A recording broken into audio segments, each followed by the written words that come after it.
মুরব্বী, এত বুড়া বয়সেও খেতে কাম করে রয়েছেন, পোলাবার নাই নাকি?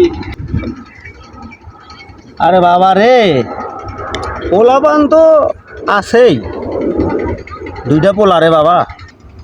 পোলাপান তো আছে রে বাবা, দুইটা পোলাপান। পোলাবান আছে তে আপনি খেতে কাম করে রয়েছেন কে?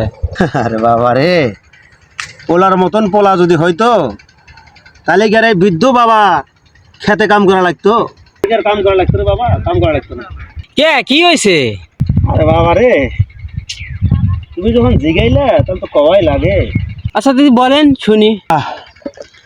তাহলে বাবু একটু বলি, একটু বসি বাবু, বড় হয়ে গেছি। মুরব্বী, বসেন বসেন, হরান হয়ে গেছে।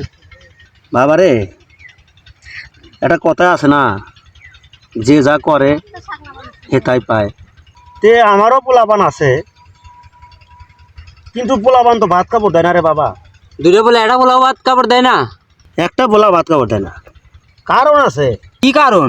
কারণ হচ্ছে, আমি যখন যৌবনকালে ছিলাম, যৌবন ছিলাম আমার, তখন আমার বাপ মারেও বিয়ে করার পরে ভাত কাপড় দেয়নি। ও আচ্ছা। ভাত কাপড় দেয়নি, এই কারণেই শেষ বয়সে আমার বাবা অনেক কষ্ট করছে। কারণ আমাদের মতন পোলা থাকতে বাপ মা এত কষ্ট করছে বুঝি নাই। আজকে যখন আমি বৃদ্ধ হয়ে গেলাম, আজকে আমার পোলা বোনা আমার ভাত কাপড় দেন। বাবা রে, তোর দুইটা হাত ধরে করে বাবা, তোরা এই ভুলটা করিস না। বাপ মা রে কখনো ফালা দিও না। হায় রে ভাই, কান্দেন না মুরব্বী। বাবা রে, বাপ মা যে এত বড় সম্পদ আগে বুঝি নাই রে বাবা।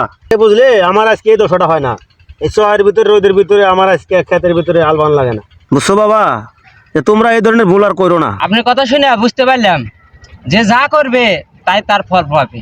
আরে বাবা, তে আমার বাপ মা রে আমি আর কষ্ট দেব না, আপনি আপনার চোখটা খুলে দিছেন।